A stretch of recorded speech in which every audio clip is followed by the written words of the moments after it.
Hi, this is Janeece West back to discuss with you guys about mental health.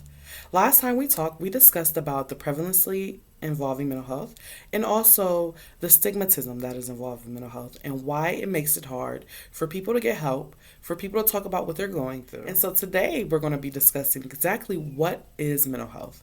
Also, we're going to be discussing the impact and the recovery. So to first start off, how are we going to define it together through the next few weeks? And the way that we're going to do that is to break it down in a way that's understandable. So, mental health can disrupt, is the big word there that we're going to use, our thinking, our emotional state, and our behavior. So, a lot of times, when the onset of mental illness begins, it affects our thinking and how we feel. It affects our emotions, and it affects our behavior in our lifestyle and our activities that we are involved in. With that disruption comes the disruption of actual life. So then we start noticing a disruption in our work and school. We start noticing a disruption in satisfying relationships, and we also start noticing disruptions in our daily activities. A lot of times, people feel that some of the disruption is just who they are. So a lot of times we take on this disruption in our life that we didn't know was coming about, that we had no idea we were dealing with, and we just describe it as who we are.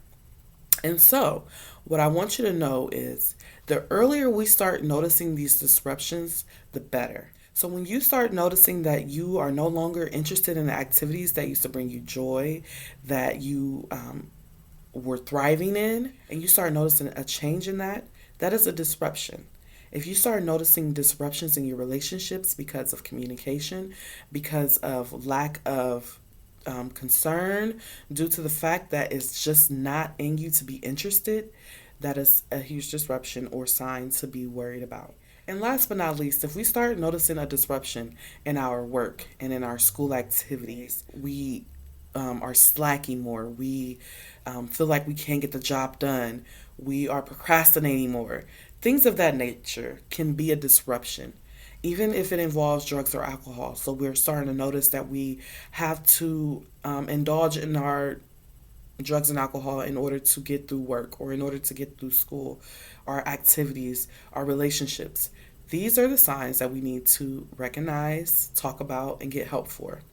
Like we say, the earlier the intervention, the better. So that is our description of how we're going to describe mental illness from here on out.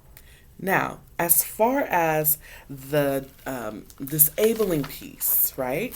There is a component of disability when it comes to mental illness. Sometimes, even if we discuss depression or anxiety, those two mental illnesses can be some of the most disabling mental illnesses. Depression literally takes away your interest.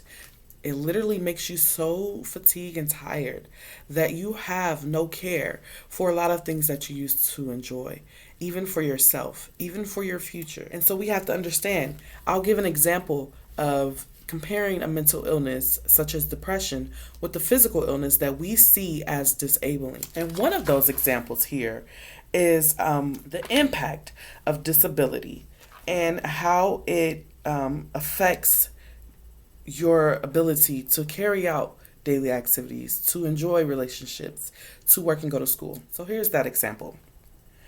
The disability of moderate depression is very similar to the impact. That's a big word to think of because with a disability, we have to think of that as an impact. And it is comparable to relapsing multiple sclerosis, severe asthma, or chronic hepatitis B.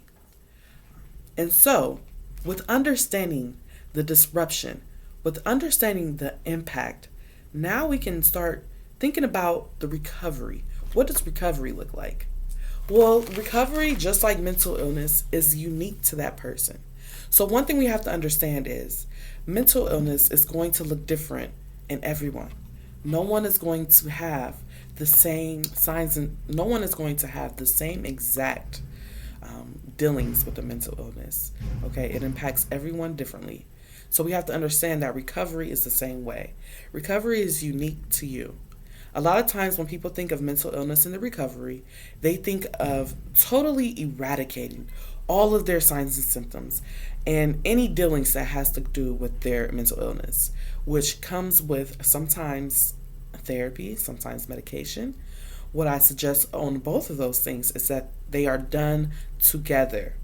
If you take any medication for mental illness, it is highly suggested that you do so along with a counselor.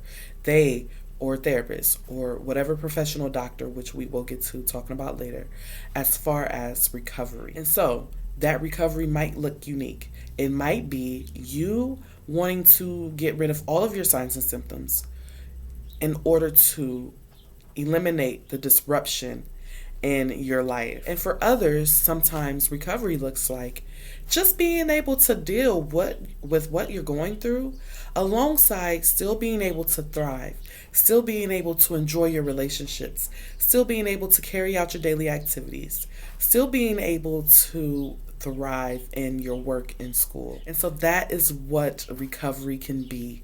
And sometimes it is a journey. Anything that we want to change in our life or improve or eradicate or break free from or deal with, it becomes a journey. And so a lot of times we have to put as much energy in our mental health journey as we do any of our physical illnesses and the journeys that come about with those. Again, we know that it is okay to discuss mental illness, to discuss how we feel, and to get help. One thing that I want to leave you guys with is some motivation to speak out, to talk, to communicate. And we will go through that process in the next video, where we will be starting to discuss how do we notice those signs? How do we listen to people who might be struggling? Or how do we communicate how we are struggling?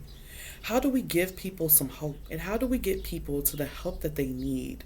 Whether if it's professionally or just some type of personal interest that can help them overcome any struggles that they might be dealing with. I thank you for your time, and I will catch you again soon. Thanks. Bye. This message is brought to you by Prevention Awareness Support Services, or better known as PASS, and the Mental Health and Recovery Services Board of Allen, Auglaize, and Hardin County.